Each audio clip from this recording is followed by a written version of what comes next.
Budget पे आई है, budget पे आई है।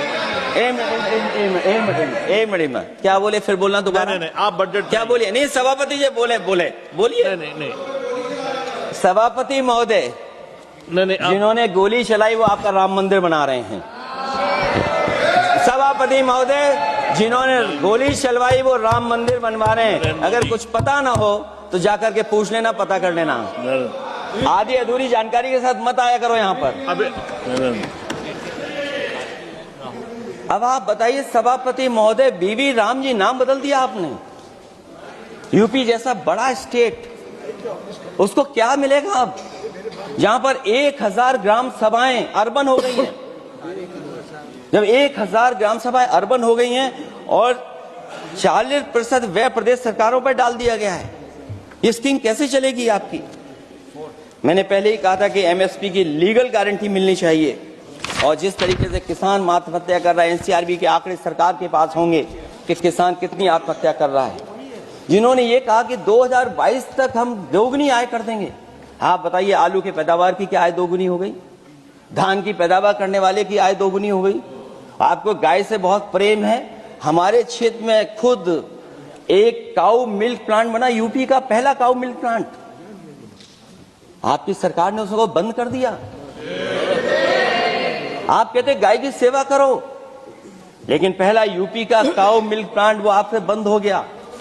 अगर शायद हम ऊंट के मिल्क की चॉकलेट बना रहे होते उस प्लांट से, तो वो प्लांट चलता रहता। आय दोगुनी कितनी हुई है बताएं सरकार? मत्स्य पालन और पशुधन विकास की तरफ सरकार का कोई ध्यान नहीं है।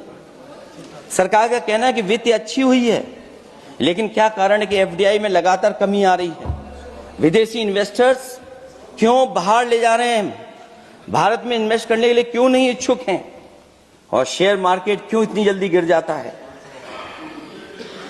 रुपए के मूल्य में डॉलर के विरुद्ध निरंतर गिरावट आ रही है। और इसके बाद सभापति महोदय, इस डील और ढील के बाद हमारा रुपया कहां होगा, ये सरकार जरूर बताए हमें। मैन्युफैक्चरिंग में कोई सुधार नहीं हो रहा है। अभी भी हम जीडीपी के 15% पर मैन्युफैक्चरिंग पर निर्भर हैं, जबकि मैन्युफैक्चरिंग के शेयर मेक इंडिया के अनुसार अभी तक 25% होना चाहिए था। इससे स्पष्ट लगता है कि मेक इन इंडिया, आत्मनिर्भर भारत और पीएलआई योजना सफल नहीं हो पाई है। और उसी का परिणाम है कि आज हमारे नौजवानों को रोजगार और नौकरी नहीं मिल पा रही है। सरकार उद्योगपतियों के साथ खड़ी है। सरकार द्वारा लेबर कोड्स लाए गए हैं, जिन लेबर रिफॉर्म्स के रूप में दर्शाया जा रहा है वो लेबर कोड एम्प्लॉयर के हित में है, लेबर के पक्ष में नहीं है और मजदूरों के नहीं है। अब अधिकांश उद्योगों द्वारा लेबर को कोई भी नौकरी से निकाला जा सकता है। इतना तानाशाही होगी कि जब चाहेंगे तब निकाल देंगे। उनके 8 घंटे से अधिक काम कराया जा सकता है। परमानेंट एम्प्लॉयमेंट की बजाय कॉन्ट्रैक्चुअल एम्प्लॉयमेंट की व्यवस्था की है सरकार ने। सोचिए, यही सरकार है कि सबका साथ सबका विकास। एयर पॉल्यूशन को लेकर के मैं पहले ही कह चुका हूं। और शहरी विकास तो इनका मैंने क्यूटो को मैं देखा है, इसलिए उस क्यूटो के बारे में मैं ज्यादा नहीं कहना चाहता हूं। अंत में मैं इतना ही कहूंगा कि स्वास्थ्य और शिक्षा के केवल 10% और 14.2% बजट बढ़ाया गया है, जबकि पिछले वर्ष का पूरा बजट इन दोनों मदों में खर्च ही नहीं किया गया है। आखिरकार सरकार बताएगी खर्च क्यों नहीं हुआ, आखिर क्या कारण है, किसकी वजह से खर्च नहीं हुआ है? जल जीवन मिशन में 50,000 करोड़ रुपए खर्च नहीं हो पाए हैं और प्रधानमंत्री आवास योजना में 40,000 करोड़ रुपए। और हमारे देश के प्रधानमंत्री ने गांव गोद लिया था, वो लगता है उस गांव को अनाथ छोड़ दिया है प्रधानमंत्री जी ने। वो गांव ही अनाथ छोड़ दिया है। आरबीआई के डेटा के अनुसार इनकम में जो नीचे 80% हैं, उनकी इनकम का शेयर 36% से घट करके 32% हो गया है। और हर वर्ष में रियल वेजेस 2% कम हो रही हैं। आखिरकार इसका कारण क्या है? मुझे उम्मीद है सरकार बताएगी कि इसका कारण क्या है कि जिसकी वजह से लगातार गिरावट होती जा रही है। मैं रैंकिंग में नहीं जाना चाहता हूं कि हमारी रैंकिंग कहां है, गैर बराबरी की रैंकिंग में हम कहां पहुंच गए हैं। हम कितना नीचे पहुंच गए हैं।